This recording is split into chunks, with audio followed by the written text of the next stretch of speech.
저는 봉독한 말씀을 가지고 오늘 생명의 성령의 법이라는 제목으로 함께 은혜를 나누기 원합니다. 근데 바울이 왜 6장에서 이렇게 승리를 다룬 후에 7장을 와서 마치 탄식하듯이 패배로 이동해 가는지 참 이해하지 못하는 성경 연구자들이 많고, 또 7장에 이르러서 많은 오해가 있는 장이기도 합니다. 그러면서도 중요하죠. 우리가 오늘 8장의 클라이막스를 결론으로 맺기 위해서는 오늘 7장에서 율법의 기능과 한계 앞에 탄식하는 바울의 모습으로 우리가 써 있어 봐야 합니다. 7장은 그리스도인의 삶에 있어서 생생한 문제거리를 다루고 있고, 그것은 곧 신자들이 갖는 하나님의 율법과의 관계에 대한 내용이 기록되어 있습니다. 로마서 7장 1절 12절의 말씀을 가만히 보면 사실상 앞서 6장 14절을 해석한 것으로 볼 수 있습니다. 6장 14절 내용이 앞에 있으니까 한번 보세요. 보니까 제가 너희를 주장하지 못하리니 이는 너희가 법 아래 있지 아니하고 은혜 아래 있음이라. 우리가 법 아래 있지 아니하고 은혜 아래 있다고 말할 때는 이것은 바로 우리 신분이, 성도의 소속이 법이 아니라 은혜라는 고백입니다. 우리는 율법으로 인하여 자유하지 못하는 삶을 살았지만은 주님이 오셔서 율법을 완성하셨기 때문에, 그래서 우리가 그 은혜 아래 거하게 된 것입니다. 사도 바울은 율법과 죄라는 이 복잡하고 어려운 관계를 설명하기 위해서 오늘 결혼 관계를 비유로 1절에서 3절까지 이렇게 기록하고 있는 걸 볼 수 있습니다. 형제들아, 내가 법하는 자들에게 말한다. 너희는 율법이 사람의 살 동안만 그를 주관하는 줄 알지 못하느냐. 남편이 있는 여인이 그 남편 생전에는 법으로 그에게 매인받지만 남편이 죽으면 그 남편의 법에서 벗어난다. 그런 내용이죠. 율법과 나는 부부관계인데 남편이 율법이고 나는 아니인데 이 둘의 관계가 깨질 수 있는 방법은 내가 죽는 것이다. 죽으면 모든 관계가 다 깨어집니다. 이것이 성경의 증거입니다. 그러므로 이 율법으로 남편과 헤어지는 방법은 죽음뿐입니다. 죽을 때야만 비로소 율법과 갈라질 수 있습니다. 그런데 여러분, 율법이 죽을 수 있습니까? 율법은 죽을 수가 없습니다. 율법은 주님이 오실 때까지 1.1획도 변함없이 이 땅에 존재할 것입니다. 그게 율법이죠. 왜냐하면 율법은 하나님의 원칙이기 때문에 율법은 죽을 수 없고 변개될 수 없습니다. 그럼 누가 죽어야 합니까? 그럼 내가 죽어야 합니다. 기독교 복음의 핵심은 앞서 6장에서 보면 죽고 부활하는 데 있다고 그랬죠. 연합이라고 그랬죠. 예수 그리스도의 십자가에서 우리가 세례를 받을 때 죽고 또 그 물에서 올라올 때 부활의 그 연합을 말하는 것인데, 6장 4절에 보면 세례를 받음으로 그와 함께 장사됐다고 하고 8절에는 그와 함께 부활할 줄 믿는다. 그리스도와 함께 죽었다고 선포하는 것이죠. 그래서 4절에 보면은 그러므로 내 형제들아 이렇게 말하면서 율법에 대하여 죽음을 당하였으니 이는 다른 이곳 죽은 자 가운데서 살아나신 이에게 가서 우리로 하나님을 위하여 열매를 맺게 한다는 것입니다. 여기 나오는 다른 이는 바로 예수님이죠. 우린 옛 남편과 사별한 후에, 율법과 사별한 후에 예수 그리스도와 함께 결혼한 모습이라. 그래서 예수님은 내 남편이 되고 나는 그분의 신부가 되는 것. 그래서 더 이상 율법이 우리를 지배하지 못한다. 우리 성도의 삶이 바로 이런 삶이라는 것입니다. 우리가 범죄하고 어떤 때는 쓰러지고 실패할지라도 은혜로운 우리 남편 예수님은 우리를 용서하시고 품어주신다. 결혼의 비유로 지금 바울은 7장에서 율법과의 관계를 얘기하고 있습니다. 자, 그런데 그리스도 안에서 이미 다 죽었는데 죽지 않는 모습으로 남아있으면 어떤 일이 벌어지는가? 5절을 보십시오. 보니까 우리가 육신에 있을 때에는 율법으로 말미암는 죄의 정욕이 우리 지체 중에 몸에 역사하여 우리로 사망을 위해 열매를 맺게 하였더니, 그러니까 우리가 사망의 열매를 맺게 된다는 것입니다. 사망의 도구가 되고 사망의 열매를 맺게 되며 사망의 권세의 종로로 타게 됩니다. 우리가 가끔 교만해지기도 하고 좌절을 겪는 이유가 무엇입니까? 우리 안에 자아가 살아있기 때문이에요. 뭐라도 작은 거라도 이루고 나면은 교만해집니다. 내가 했다고 생각하기 때문에 더 그렇습니다. 반면에 조금 못하면은 좌절합니다. 그것은 자신의 무능에 대한 인식이 살아있기 때문에. 교만도 죄이지만은 좌절하는 것도 죄입니다. 전혀 자아가 살아있지 않은 사람은 교만하지도 좌절하지도 않습니다. 청지기에는 자랑이 없어요. 낙심도 없고 청지기에는 오직 충성만 있을 뿐입니다. 자기 삶의 모든 것을 하나님 앞에 내려놓고 그분의 뜻만 기다리는 것, 이것이 바로 청지기의 삶이요 십자가에 못 박힌 사람들의 삶입니다. 여러분에게 한번 질문해 보겠습니다. 믿음 좋은 사람은 절대 신앙이 흔들리지 않습니까? 하나님의 큰 능력을 체험했던 사람은 결코 낙심하지 않을까요? 결코 그렇지 않습니다. 아무리 믿음 좋은 사람이라 할지라도 갈등이 있습니다. 아무리 믿음이 좋아도 또 넘어질 때가 있다는 것이죠. 오늘 로마서 우리가 7장에 보면은 너무도 예상 밖의 사도 바울의 고백이 나와요. 사도 바울 속에 그 안에 일어나는 어떤 영적인 갈등, 전쟁이 있더라는 거죠. 15절에 보면 원하는 게 있는데 원하는 것을 하지 않고 오히려 미워하는 죄로 기우는 성향이 드러나더라. 스스로 보면서 또 18절에 보면은 내 육신에 선한 것이 거하지 아니하는 줄을 내가 안다. 원함은 있지만은 선을 행하는 것은 없더라. 그러니까 바울 자신이 선을 원하는데 그의 행동은 악을 행하는 쪽으로 가더라는 거죠. 우리가 많이 경험을 하는 것이죠. 그러면서 21절에 내가 한 법을 깨달았노라. 그러고 22절, 23절에서 자기를 괴롭히는 또 하나 다른 어떤 어두운 세력이 있다는 것을 고백합니다. 내 속사람으로는 하나님의 법을 절구하되 내 지체 속에 한 다른 법이 내 마음의 법과 싸워 내 지체 속에 있는 제 법으로 나를 사로잡는 것을 보는도다. 어떤 의미에서 영적 싸움이 일어난다는 거죠. 복음 전도자로 삼층천에 올라간 그런 영성이 깊은 사도 바울, 근데 그의 모습이 제 가운데 지는 모습이고 또 어두운 곳에 사로잡히는 자신의 모습을 보면 그 충격적인 모습을 고백하는데 굉장히 솔직한 표현입니다. 자, 이 고백이 주는 의미는 무엇입니까? 우리는 여기서 아무리 위대한 사도라도 어려움과 갈등을 겪게 되고 따라서 이에 비추어서 성도는 무사태평 평탄하게만 살아가는 존재가 아니라는 것을 우리가 이 본문을 통해서 직시해야 돼요.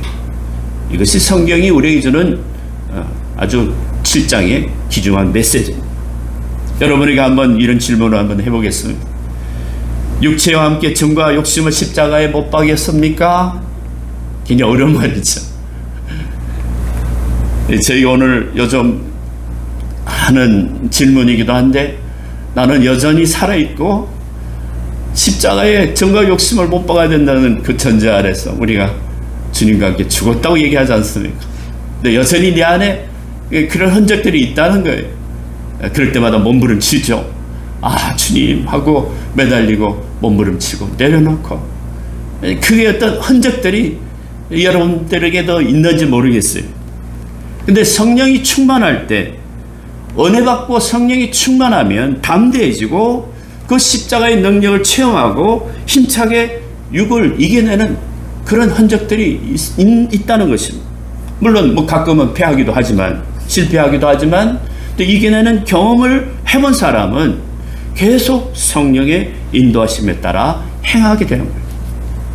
그런데 아예 그런 경험이 없다면 바울이 오늘 여기 7장에 겪은 고통을 아마 잘 이해하지 못할 것입니다. 왜냐하면 말씀을 지키기 위해서 몸부림을 친 흔적이 없고 믿는다 하면서도 믿음대로 살지 못한 것이죠. 또 자신에게 정직하지 못한 것입니다. 거칠애로 교회 가는 것 같고, 그냥 마냥 가지 않으면 지옥 갈 것 같아서 습관적으로 교회 가는 것, 마지못해 가는 것, 예배드리고 성경 공부하고 신앙생활 하면서 할렐루야 아멘을 외치지만 그건 종교생활에 지쳐있는 것, 예수를 10년 20년 믿어도 내 모습은 그대로인 것. 자, 이것이 믿음의 사람인가? 과연 복음을 통해서 구원을 받은 사람인가? 아닐 것입니다. 마치 주여 주여 하던 자들의 예수님 앞에서 불법을 행하는 자로 내어친 것 같은, 도무지 너를 모르겠다고 하는 주님의 엄한 징책을 듣는 것 같은 그런 상황이 될 것입니다. 한 아이가 세상에 태어날 때는 엄마의 몸이 찢어지듯이, 마찬가지로 우리 육신이 찢어지지 않으면은, 이 겉사람이 찢어지지 않으면은 새 생명이 태어나지 않습니다. 대부분 사람들은 우리는 옛사람 그대로 살기를 원합니다. 어떤 사람은 나는 절대로 변하지 않는다. 내 성격은 어릴 때부터 형성되어 있기 때문에 그것이 나의 개성이야. 바꿀 수 없다고 생각합니다. 그러면서도 예수는 잘 믿기를 원합니다. 근데 천부당만부당한 말씀이죠. 말이 안 돼요. 늘 쓰러지고 넘어진 자리를 또 자신이 발견하게 되는 것. 그것이 바로 고집과 교만이에요. 그런데 오늘 이 위대한 사도는 오라 나는 공고한 사람이로다. 이 사망의 몸에서 누가 나를 건져내라 탄식하나. 사람들이 하나님의 은혜의 빛과 하나님 능력의 빛을 체험하면은 그 어둠의 무지에서 벗어날 뿐만 아니라 너무나 연약한 자기 모습을 바라보고 너무나 더럽고 추악하기 때문에 오라 하는 탄식이 절로 나올 수밖에 없습니다. 그것이 하나님의 의, 온전하신 하나님 거룩하신 그분 앞에 죄된 자기 비참한 모습을 보고 하나님의 은혜 없이는, 자비 없이는 도무지 살 수가 없다는 사실을 깨닫는 사람만이 오늘 7장에서 사도 바울처럼 이 고백을 할 수가 있습니다. 아무나 이런 고백을 할 수가 없습니다. 사도 바울은 처음에는 나는 사도 중에 작은 자라고 하면서도 나중에는 어떻게 얘기합니까? 그가 더욱더 은혜 속에 살다가 나중에는 나는 죄인 중에 괴수다고 고백하지 않습니까? 또 이런 것이 바로 축복이라는 거예요. 자기가 괴수인 것을 아는 사람, 그래서 은혜가 있는 사람이에요. 그런데 사도 바울이 깨닫고 고백하는 25절 앞구절의 분위기는 이제 전혀 또 다음 분위기가 달라요. 25절 보십시오. 우리 주 예수 그리스도로 말미암아 하나님께 감사하리로다. 탄식하며 절망하고 있다가 할렐루야 하면서 감사와 감격이 넘치는 고백을 합니다. 자, 이런 반전은 무엇으로 가능할까? 보니까 우리 주 예수 그리스도로 말미암아, 누구로 말미암아? 우리 주 예수 그리스도로 말미암아. 이 구절이 키워드예요. 내 몸을 보니까 사망의 몸인 게 분명한데, 그러나 부활의 예수님으로 말미암아 감사하는 것. 그래서 바울은요 로마서 8장에서 이제 이 고백을 하게 됩니다. 1장에서 6장까지 멋지게 분명한 논리적으로 믿는 자의 구원을 이야기하면서 왜 7장에서 이런 탄식을 쏟아낼까요? 7장에서의 바울의 고통은 예수 믿는 자의 이야기요, 율법을 따라 살지 못하는 자의 고통이요 탄식입니다. 오라 이 사망의 몸에서 누가 나를 건져내. 진정한 회개와 뜨거운 눈물, 처절한 뉘우침을 통해서 바로 제 아래 놓인 자신의 실체를 보는 사람, 그것은 율법으로 거울처럼 비춰준 그 자신을 볼 때 도무지 행함으로는 구원을 얻을 수 없다는 사실을 깨닫고 은혜의 법을 고백하는 것. 그래서 바로 여기 8장에서 그러므로 라는 시작합니다. 복음의 클라이막스인데 오늘 우리에게 주신 하나님의 은혜죠. 자, 그러면 그리스도 예수 안에 있는 자에게 어떤 은혜가 나타날까요? 8장 1절을 한번 읽겠습니다. 시작. 그러므로 이제 그리스도 예수 안에 있는 자에게는 결코 정죄함이 없다. 결코 정죄함이 없다. 이 없다는 말이 강조되고 결코란 말이죠. never란, 도무지 그럴 수 없다. 또 이제라는 말은 지금 나에게 일어납니다. 결코 정죄함이 없는 이 일은 지금 이 순간 나에게 일어난다. 할렐루야. 오늘 그것을 믿음으로 고백하시기 바랍니다. 예수 그리스도 안에서 그 보혈의 은혜 앞서 다 설명을 드렸죠. 또 2절을 보면은 이는 그리스도 예수 안에 있는 생명의 성령의 법이 죄와 사망의 법에서 너를 해방하였습니다. 이것은 앞서 이유를 말하는 거죠. 비코즈, 왜냐하면 이런 뜻이겠죠. 정죄함이 없는 이유가 뭔가? 그것은 바로 해방시켰다는, 누구를? 우리를 해방시켰다. 어디로부터? 바로 죄와 사망의 법에서 해방하였다. 그러니까 앞서 7장 전체의 연관을 시키면 이해가 되죠. 죄와 사망의 법은 사망이 가져오는 죄의 법이에요. 생명의 법, 성령의 법은 생명이 가져다 두는 성령이 가져다 두는 생명의 법이라는. 자, 그러면 무엇이 우리를 해방해 줬는가? 그 주체가 그리스도 예수 안에 있는 생명의 성령의 법이라. 생명을 주는 성령의 법이 우리를 해방시켜 주셨다는 것입니다. 그래서 더 이상 율법의 요구를 통해서 죄의 법으로 끌고 가지 못하게 합니다.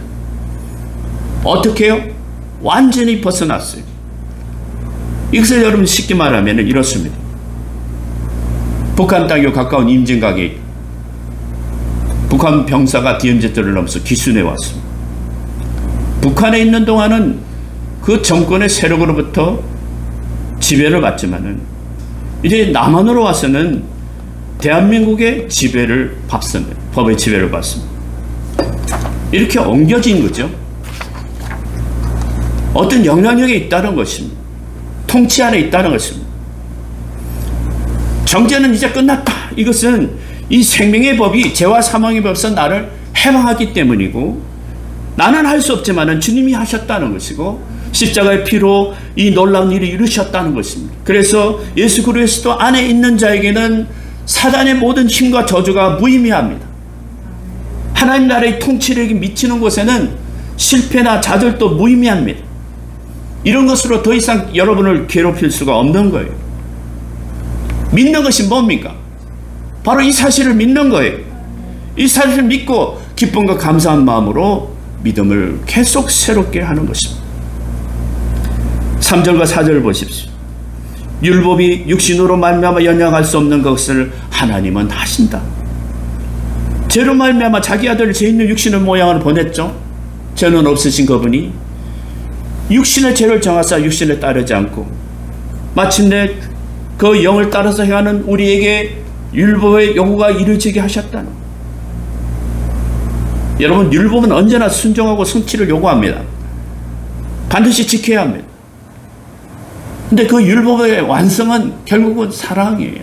하나님 우리에게 율법을 주신 것은 그걸 지켜서 잘했다 진짜 먹고 그렇게 자랑하라고 준 것이 아니라 나의 사랑이 거기에 있다고 하나님이 사인해 주신 거울과 같은 거예요.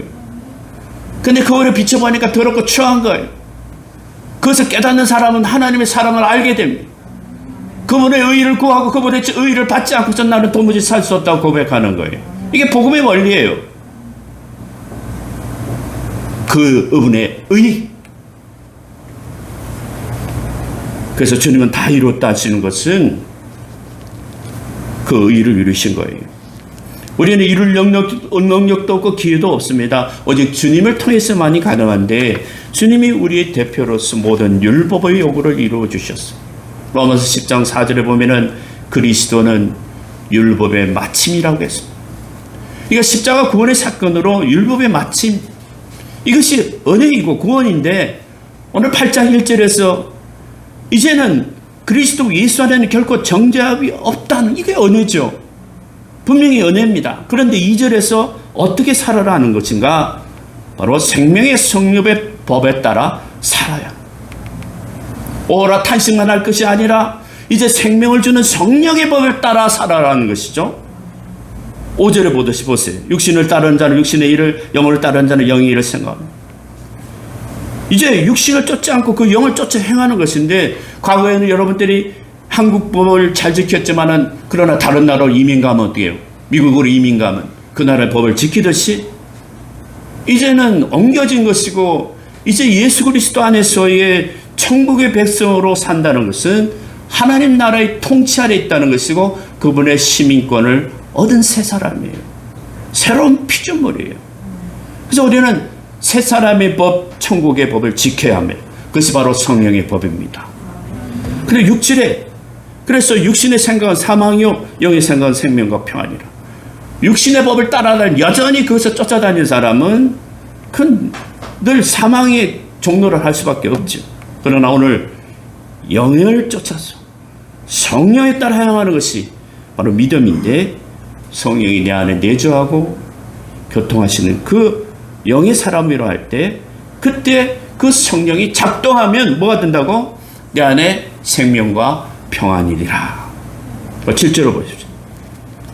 여전히 육신의 생각은 하나님과 원수되나니 이는 하나님 법에 굴복하지 않을 뿐 아니라 할 수도 없다. 육신의 생각은 하나님과 원수된다고 합니다. 또한 말씀에 굴복 순종하지 않는다고 합니다. 할 수도 없어요.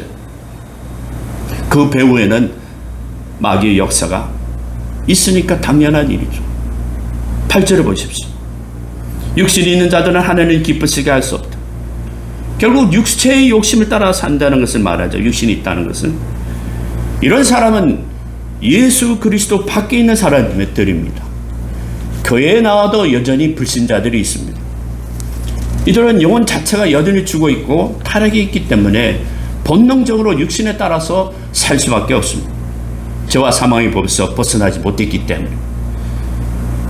이런 사람은 하나님을 기쁘시게 할 수 없다는 거 했습니다. 그래서 하나님을 기쁘시게 하는 방법이 뭐라고 말합니까? 보니까 육신에 있지 않고 영에 있는 사람, 다시 말하면 영을 따라서 사는 사람은 하나님을 기쁘시게 할 수 있다. 복음학교 이제 마지막 부분이기 때문에 좀 여러분 결론적인 부분에서 좀 잘 따라오세요. 자, 그러면 여러분이 육신을 따른 사람인가 영을 따른 사람인가 한번 이 기회에 한번 점검해 봐야 할 것입니다. 저도 저 자신이 그런 부분에서 좀 진중하게 이 8월 한 달을 돌아보는 기회가 됐어요. 성경은 이에 대해서 기준을 주고 있는데 9절을 다 함께 한번 보겠습니다. 9절을 한번 기준을 한번 읽겠습니다. 시작. 만일 너희 속에 하나님 영이 거하시면 너희가 육신에 있지 아니하고 영에 있나니 누구든지 그리스도의 영이 없으면 그리스도 사람이 아니라. 자, 기준이라는 것은 내 안에 하나님 영이 거하시느냐 이 말이에요. 내 안에 계시느냐. 내 안에 영이 계신다면, 하나님 영이 계신다면 우리는 육신에 있는 사람, 즉 육신을 쫓는 사람이 아니고 영에 있는 사람, 영을 쫓는, 영을 따라가는 사람이라고 말합니다. 그런데 누가 육신을 쫓지 않고 영을 쫓아 사는 사람인가? 자기 안에 성령이 있는 사람인데, 그 자기 안에 성령이 와 있음을 여러분 믿습니까? 할렐루야. 만져지지 않고 뭔가 이렇게 뚜렷하지 않지만은 하나님의 영은 소망하고 원하는 자에게 그 하나님이 인격적으로 오시게 돼 있어요. 여러분이 믿음을 시작할 때 성령이 오셔서 그것을 깨닫게 하시고 믿음의 고백을 하고 점차로 더 믿음을 다하게 된 것은 성령이 내 안에 계시는 거예요. 계시는 거예요. 그분을 해방하거나 그분을 거슬러서는 안 돼요. 인격적으로 그 안에 그분을 계실 때는 그분은 떠나지 않습니다. 성령이 내 안에 계시면은 결코 정잠이 없는 사람이에요. 생명의 성령의 법으로 죄와 사망의 법에서 해방된 것입니다. 성령을 받아서 새로운 피조물로 거듭난 것입니다. 그리고 내 영혼은 언제나 그 성령의 도우심으로 항상 하나님을 즐거워합니다. 성령에 따라 살려고 합니다. 그러나 우리 육체는 여전히 죄의 법을 즐거워하려고 합니다. 그래서 죽을 몸을 다스려야 하는데, 감사하게도 우리에게 하나님은 부패한 이 육체를 다스릴 수 있도록 성령을 주셨어요. 깨닫게 해주셨어요. 그것이 내 안에서 늘 육체의 소욕에 따라가지 못하도록 성령이 우리에게 일하시는, 우리 지체를 의의 무기로 드려라 그랬죠. 그러니까 믿음으로 의에 이르고 구원을 받지만 이 죽을 몸은 여전히 죄의 법으로 계속 끌고 가더라는 거예요. 7장의 내용을 해석해 보면 로마서 6장 14절 말씀처럼 제가 우리를 주장하지 못하리니 이는 우리가 법 아래 있지 아니고 은혜 아래 있기 때문이다. 그래서 우리는 늘 은혜의 왕노릇하는, 죄의 세력도 왕노릇하는 힘이 있지만 그래도 믿음으로 의인이 된 우리는 은혜께서 왕노릇하도록 늘 그 자리에 끌고 가신다는. 육체의 정욕을 다스리지 못할 때도 있고, 때로는 그 아름다운 여인을 볼 때 내 마음으로 가운데는 품을 수도 있어. 완전할 욕심이 없어요. 99세까지 사는 날 동안 우리가 죄를 안 지을 수 있나요? 하나님의 의는 어떤 의인데? 분명히 우리는 거룩한 삶을 살도록 부름을 받았고 그렇게 택함을 입었지만은, 그러나 실패할 수 있다는 거예요.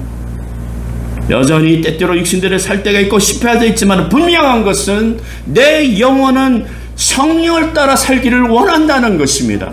성령께서 내 안에 계시기 때문에, 은혜가 왕노릇하기 때문에요.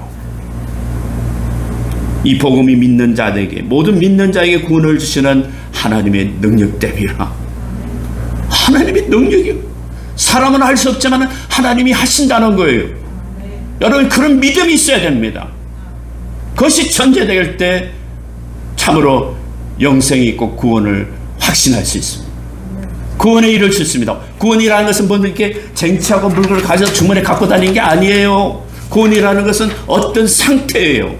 여러분, 영적으로 평안과 행복과 생명이 여러 가득 차 있고, 세상이 주는 그런 기쁨이나 다른 어떤 행복이 아니라 하늘로부터 오는 생명이에요. 영생의 생명이에요. 영생은 참 하나님과 그 아들이 보내신, 참 하나님과 보내신 그 아들을 아는 자라고 그랬잖아요. 예수 그리스도는 아는 것이라고 그랬죠. 내가 그것을 안다는 것이, 야단, 안다는 상태가 바로 왕노릇하는, 은혜의 왕노릇하는 사람이고, 그 사람이 구원의 상태가 있는 사람이에요. 그래서 어떻게 살아야 합니까? 13절 보니까, 내가 육신대로 살면 반드시 죽을 것이로되 영으로서 몸의 행실을 죽이면 살리라. 더 이상 매번 육신에게 지지 말고 영으로 몸의 행실을 죽이는 삶을 살아야 합니다. 어떻게 할 수 있나? 14절을 보세요. 가르쳐 주는데 14절 한번 다 같이 읽겠습니다. 시작. 무릇 하나님의 영으로 인도함을 받은 사람은 곧 하나님의 아들이라. 영으로서 몸의 행실을 죽이고 하나님 말씀대로 살려면은 내 안에 계신 하나님의 영 성령의 인도하심을 받아야 하는데, 범사에 하나님 영으로 인도하는 사람은 양자다, 아들이다, 상속자라는 거죠. 15절을 보세요. 읽겠습니다. 시작. 너희는 다시 무수하는 영을 받지 아니하고 양자의 영을 받았으므로 아빠 아버지라 부르니. 우리가 범사의 성령 인도하심을 받기 위해서 힘써야 할 것은 하나님을 아바 아버지라 부르짖는 것인데, 이 아바는 바로 아버지란 뜻이죠. 아바 아버지라는 것은 친밀하고 그리고 감격스러운 호칭입니다. 오 나의 아버지요. 자녀된 자가 아버지를 부르는 거죠. 여기에 양자의 영을 받은 자는 하나님을 아버지라 부르면서 간절히 기도하는 것인데, 근데 마귀는 우리를 죄와 사망의 종로로 하게 만들었어요. 그건 종의 영이에요. 종의 영은 학대하고 부리고 그런 마귀가 하는 짓이에요. 그러나 성령은 우리가 하나님의 자녀가 되게 하시고 하나님을 아버지라 부르는데, 이것이 양자의 영이라는 거예요. 성령은 양자의 영이라는 거예요. 아들로 삼는 영이라는 거죠. 우리는 전통에는 큰아버지 집에 아들이 없어. 작은 아버지가 아들을 하나 보내줬어. 대를 이어라고. 근데 명맥상 대를 잇는 그런 것이 아니라, 그 당시 로마나 그 지역에서는 양자가 된다는 것은 아예 그 모든 상속권을 다 주는 것이에요.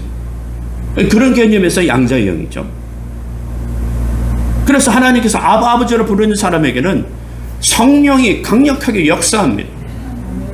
왜냐, 하나님 자녀가, 양자가 모든 상속권을 가지고 아버지라고 부르짖는데 그것을 실현하도록 이끌어 주시는 거죠.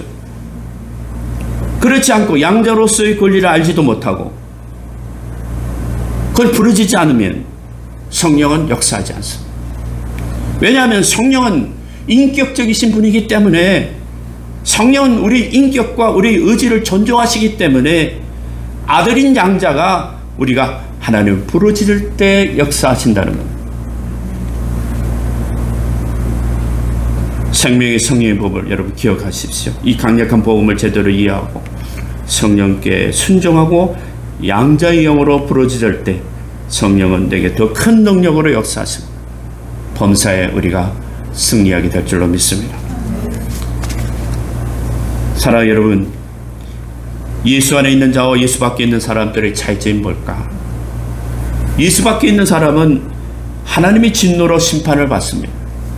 정죄가 있습니다. 그러나 예수 안에 있는 사람은, 그리스도 안에 있는 사람은 결코 정죄함이 없다. 믿음의 사람이 겪는 어려운 일들은 결코 정죄가 아닙니다. 근데 문제는 믿는 자에게 시련과 어려움이 계속된다는 점이에요. 이것을 어떻게 해석해야 될까? 로마서 8장 1절의 시작은 정죄함이 없다고 그랬고, 없다고 소극적으로 이렇게 피동적으로 되어 있고, 그리고 8장 28절 보세요. 성경의 8장 23절. 이룬다고 했어요. 이룬다. 28절을 한번 찾아서 읽어보겠습니다. 8장 28절. 시작. 우리가 알거니와 하나님을 사랑하는 자, 그 뜻대로 부르심을 있는 자들이 모든 것이 합력하여 선을 이루는 일, 이룬다고 그랬죠. 앞에서는 정죄함이 없다? 뭐 이렇게 좀 소극적인 얘기하다가 끝에서는 이룬다는 거죠. 그러니까 1절과 28절이 이 두 구절이 서로 연관을 갖고 있습니다. 사실 28절만큼 이 큰 위로가 되는 말씀이 없지요. 정말 이 말씀은 합력하여 선을 이룬다. 무슨 일이든지. 자, 그런데 이 말씀은 예수 믿으면 만사가 잘 된다는 말씀이구나 이렇게 생각할 수 있는데 다 그런 것이 아니다. 왜냐하면 28절이 조건절이기 때문에. 그래서 모든 것이 합력하여 선을 이루는 이 일이 누구에게 나타나는지 그 조건이 있다는 거예요. 제 조건을 제시하는데 그 첫째 조건이 뭐냐면 하나님을 사랑하는 자라고 되어 있죠. 하나님을 사랑하는 자. 여기는 하나님을 사랑하는 자, 우리가 하나님을 사랑하는 자가 아니고 이 본문의 뜻이 정확하려면 하나님이 사랑하는 자로 해야 정확해요. 하나님 뜻대로 부르심을 입은 자는 예의 없이 하나님을 다 사랑한다고 할 수 없어요. 거짓부렁으로 사랑하는 사람이 많기 때문에 하나님이 사랑하는 자예요. 하나님을 사랑하는 자가 아니라 하나님이 사랑하는 자. 여기서도 거짓부렁으로 믿는 사람들 드러나죠. 하나님이 사랑하는 자 보는 것이 더 정확하고 하나님이 사랑하는 이런 자에게는 모든 것이 합력하여 선을 이루는 놀라운 일이 일어난다. 그 사랑을 받고 있습니까? 할렐루야. 그렇다면 하나님이 어떤 사람을 사랑하고 합력하여 선을 이루는 복을 베푸실까? 하나님이 사랑하는 자는 고난 중에 있어요. 예. 그 고난 때문에, 그 고난은 주님의 영광을 살기 때문에 고난을 받는 거예요. 36절에 보면 우리가 종일 주를 위하여 죽임을 당하게 되고 도살할 양같이 여김을 받았다. 주의 영광을 위해서 사는 사람은 고난을 당합니다. 이단 거짓들에게도 고난당하고 여러저런 모양으로 고난당합니다. 복음을 위해서 고난받습니다. 그러나 그 어떤 위협이나 시련에도 굴하지 않습니다. 바로 이러한 자가 하나님이 사랑하시는 자예요. 여러분 중에 지금 복음을 위해 당하는 고난이 있다면 그것은 결국 합력하여 선을 이루게 될 것입니다. 그 고난을 자찬한 마음으로 다가가요. 주여 하고 예수 믿는 사람도 모든 일에 대해서 주님께 의지하고 나가는 것. 또 합력하여 선을 이루는 두 번째 조건은 그 뜻대로 부르심을 입은 자인데 27절을 보세요. 하나님 뜻대로라는 말. 그 뜻대로 부르심을 입은 자는 그 마음에 성령을 모신 자죠. 성령이 나의 삶의 새 주인으로 모신다. 여러분 성령을 받으시기 바랍니다. 할렐루야. 하나님 영을 사모하시고 부어지는 새 영을 받아야 합니다. 하나님이 영이 나를 지배하고 간섭할 수 있도록 그 성령을 모시는 자는 모든 것이 합력하여 선을 이루는 축복을 받게 됩니다. 막연히 모든 것이 합력하여 선을 이룰 것이다가 아니고 28절에 보세요. 우리가 알거니와. 그러니까 말을 통해서 보면 우리가 알 정도로 분명한 믿음과 확신을 가지고 있어야 된다는 거예요. 막연히 선을 합력하여 선을 이루는 것이 아니라 이게 어느 정도구나, 내가 신앙생활에서 어느 정도구나 알고 감지하고 자신이 좀 알아야 돼요. 그래야 남을 정죄하거나 비판하지 않습니다. 그리고 그 뜻대로 부르심을 입은 자들에게는 모든 것이 합력하여 선을 이룬다는 말은 우리끼리 모여서 힘을 모아서 좀 선하게 해봅시다 이런 뜻이 아니에요. 디모데후서 1장 9절인데 디모데후서 1장 9절에 다 찾아봐요. 굉장히 중요한 부분이기 때문에 디모데후서 1장 9절을 한번 찾아보시죠. 합력의 선을 이룬다는 말이 뭐 힘을 모아서 우리끼리 좀 잘해봅시다 이런 게 아니라, 자, 디모데후서 1장 9절, 영원전부터 계획하신 이 구원에 관한 일을 우리가 알게 될 텐데 한번 읽겠습니다. 시작. 하나님이 우리를 구원하사 거룩하신 소명으로 부르심은 우리의 행위대로 하심이 아니요 오직 자기 뜻과 영원전부터 그리스도 예수 안에서 우리에게 주신 은혜대로 하심이라. 다시 돌아오십시오. 38절에서 내가 확신하는 이 단계가 바로 여기까지 가는 거예요. 그러니까 하나님의 은혜지, 우리가 뭘 이렇게 여기까지 온 것도, 그 바울은 나의 나등산 내려다고 고백하지 않아요. 대체로 하나님 계획 속에서 이곳에 온 거라는 거예요. 고난 중에 있을 때 그 고난이 너무 심각해서 기도조차 나오지 않을 때 우리가 가져야 할 것은 믿음이에요. 은혜 가운데 받는 믿음. 성령이 내 안에 계셔서 나를 위해 탄식하는 마음으로 빌어주신다. 나를 도우신다. 모든 것이 합력하여 선을 이룬다. 이 믿음이에요. 하나님은 이 믿음을 특별히 고난받고 있는 사람들에게 요구하고 있습니다. 이제 정죄함이 없는 자로 예수 안에 있는 자는 그 믿음을 지키기 위해 고난을 따라갈 것입니다. 창세부터 요한계시록까지 계속해서 이어지는 맥이 바로 이런 거예요. 8장 18절에 생각건대 현재의 고난은 장차 우리에게 나타날 영광과 비교할 수 없다.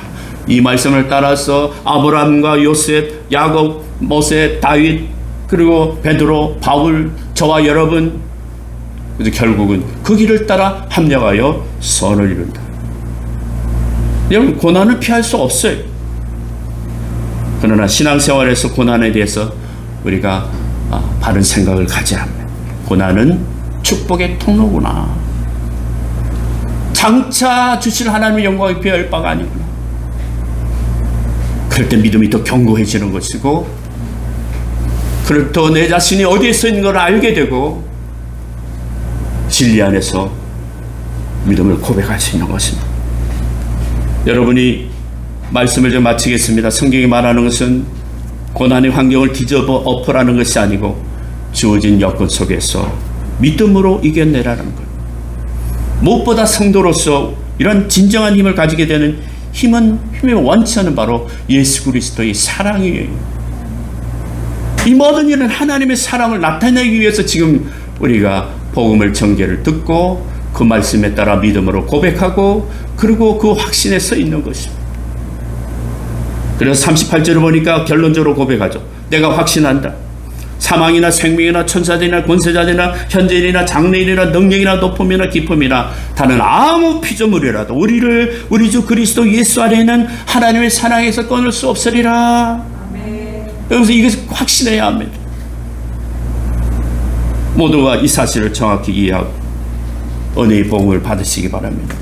성령이 내주 교통하심으로 모든 것을 합력할 선을 이루시고 예수님을 따라 구원의 길을 가기를 간절히 축복합니다.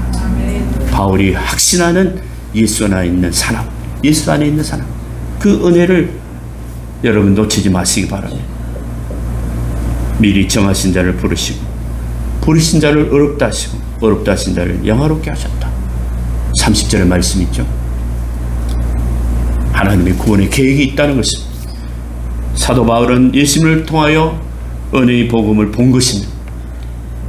율법을 완성시키시고 마침내 성령의 법, 생명의 법, 성령의 법으로 살아가도록 성령께서 인도하시고 구원하신 그 은혜를 이 한 주간에 또 받고 믿음 안에서 승리하기를 주님으로 축복합니다. 기도하겠습니다.